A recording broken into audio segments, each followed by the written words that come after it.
ಓಂ ಶ್ರೀ ಗುರು ಸಿದ್ಧಲಿಂಗಾಯ ನಮಃ.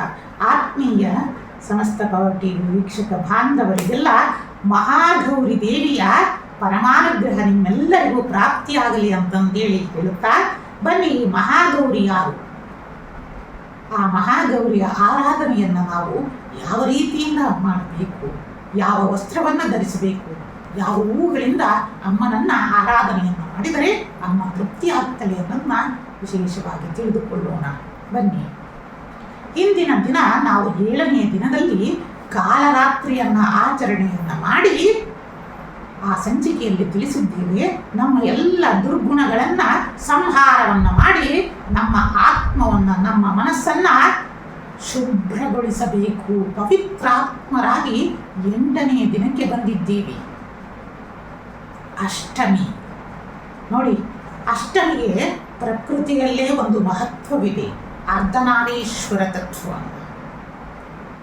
ನೀವು ಚಂದ್ರನನ್ನು ನೋಡಿ, ಅರ್ಧ ಚಂದ್ರ ಆ ದಿನ ಇರ್ತಾರೆ, ಅಂದರೆ ಅರ್ಧ ಭಾಗ ನಮಗೆ ಗೋಚರಿಸಲ್ಲ, ಅರ್ಧ ಭಾಗ ನಾವು ಕಾಣ್ತೀವಿ. ಅಂದರೆ ಅರ್ಧನಾರೀಶ್ವರ ತತ್ವ, ಶಿವಶಕ್ತಿಯ ತತ್ವ, ಲಕ್ಷ್ಮೀನಾರಾಯಣರ ತತ್ವವನ್ನು ನಾವು ಆ ದಿನ ನೋಡ್ತೀವಿ ಅಷ್ಟಮಿ. ಈ ಅಷ್ಟಮಿಗೆ ಅಷ್ಟು ಮಹತ್ವವನ್ನು ನಾವು ಕೊಟ್ಟಿದ್ದೀವಿ. ಆದ್ದರಿಂದ ಅಂದರೆ 8 ವರ್ಷದ ಕನ್ಯೆಯರ ಅಂದರೆ ಮಕ್ಕಳನ್ನು ಈ ದಿನ ವಿಶೇಷವಾಗಿ ಕನ್ಯಾ ಪೂಜೆಯನ್ನು ಮಾಡುವುದರಿಂದ ಮಹಾಪರಿಪೂರ್ಣವಾದ ಅನುಗ್ರಹವನ್ನು ಪಡೀತಾರೆ. ನಂತರ ಸಾಧಕ ಸಾಧಕಿಯರು ಮತ್ತು ಮಹಾಗೌರಿಗೆ ತಿಳು ಬಂಗಾರ ವರ್ಣದ ವಸ್ತ್ರಗಳನ್ನು ಸಮರ್ಪಣೆಯನ್ನು ಮಾಡಿ. ಯಾಕಂದರೆ ಮಹಾಗೌರಿನೇ ಅಂತವಳು ತಿಳು ಬಂಗಾರ ವರ್ಣದಲ್ಲಿ ಶೋಭಿಸುತ್ತಾ ಇರ್ತಾಳೆ.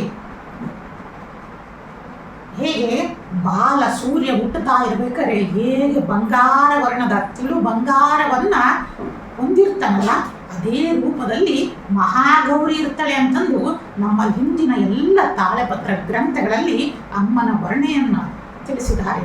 ಆದ್ದರಿಂದ ಆ ತಿಳು ಬಂಗಾರ ವರ್ಣವನ್ನು ಆ ದಿನ ಸಾಧಕರು ಮತ್ತು ಅಮ್ಮನಿಗೂ ಸಹ ಮಹಾಗೌರಿಗೆ ಸಮರ್ಪಣೆಯನ್ನು ಮಾಡಿ.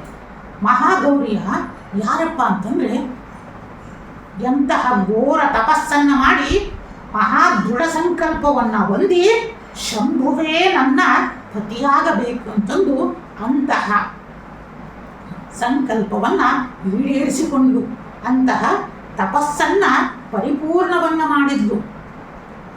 ಅಂದರೆ ತನ್ನ ಹಿಂದಿನ ಜನ್ಮದ ಸತೀ ಜನ್ಮದಲ್ಲಿ ಆದ ಎಲ್ಲ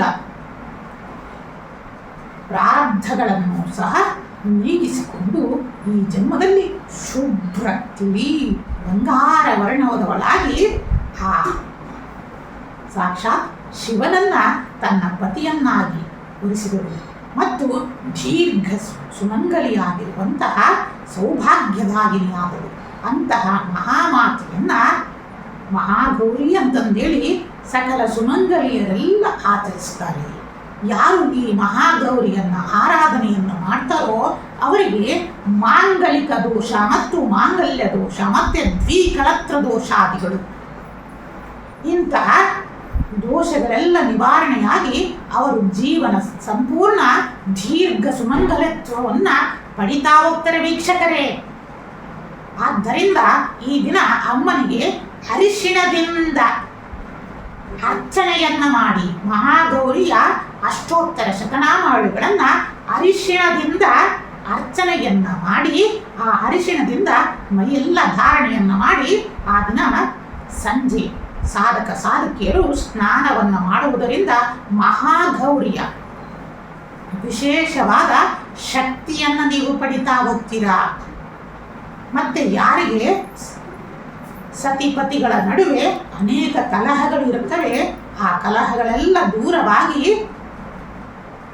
ಪತಿಯ ಪ್ರೇಮವನ್ನು ನೀವು ಪಡಿತಾ ಹೋಗ್ತೀರ ವೀಕ್ಷಕರೇ. ಯಾರಿಗೆ ಮಹಾಗೌರಿಯ ಅನುಗ್ರಹ ಉಂಟಾಗುತ್ತೋ ಅವರು ಜಾಸ್ತಿ ಗಂಡಂದಿರೇ ಹೆಂಡತಿಯನ್ನ ಪ್ರೀತಿಯನ್ನು ಬರ್ತದೆ. ಅಂದರೆ ಪತಿಯ ಹೃದಯದಲ್ಲಿ ಪತ್ನಿಯ ಮೇಲೆ ಪ್ರೇಮವನ್ನು ಅಮ್ಮ ಅನುಗ್ರಹವನ್ನು ಮಾಡ್ತಾಳೆ ವೀಕ್ಷಕರೇ.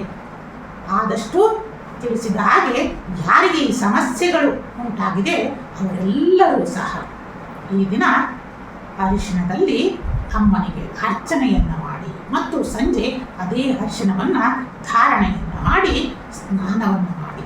ಆದಷ್ಟು ಈ ಸ್ನಾನ ಬಾವಿಯ ನೀರು, ಪವಿತ್ರ ನದಿಗಳಿಂದ ತಂದ ನೀರಿನಿಂದ ಸಾಧಿಕೆಯನ್ನು ಮಾಡುವುದರಿಂದ ವಿಶೇಷವಾದ ನಿಮ್ಮಲ್ಲಿ ಪಾಸಿಟಿವ್ ಧನಾತ್ಮಕವಾದ ಶಕ್ತಿ ಊರ್ಜುಗೊಳ್ಳುತ್ತೆ ವೀಕ್ಷಕರೇ.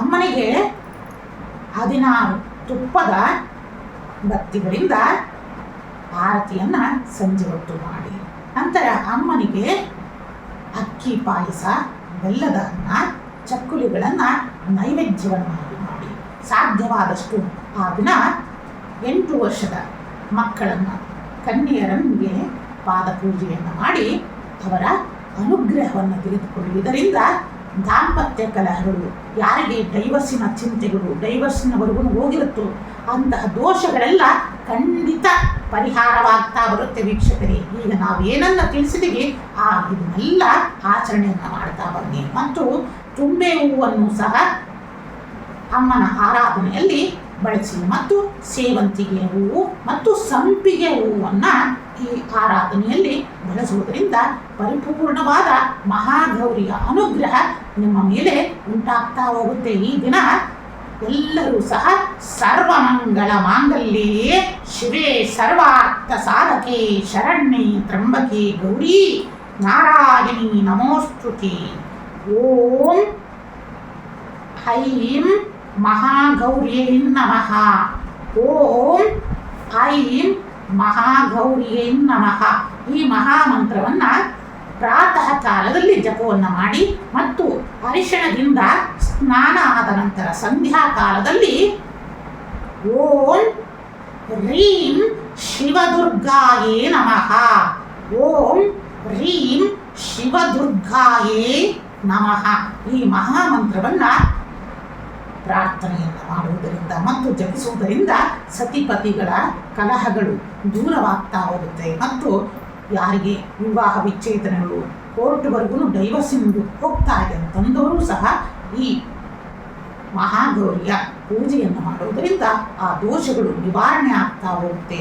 ಆ ತಾಯಿಯ ಅನುಗ್ರಹ ನಿಮ್ಮ ಮೇಲೆ ಉಂಟಾಗಲಿ. ನಿಮ್ಮೆಲ್ಲ ಇಷ್ಟಾರ್ಥಗಳನ್ನು ಆ ಮಹಾಗೌರಿ ಇಷ್ಟಕಾಮೇಶ್ವರಿಯು ಪರಿಪೂರ್ಣವಾಗಿ ಅನುಗ್ರಹ ಮಾಡಿ ಅಂತಂದು ಶುಭಾಶೀರ್ವಾದವನ್ನು ಮಾಡ್ತಾ ಇದ್ದೀನಿ. ಓಂ ನಮಃ ಶಿವಾಯ.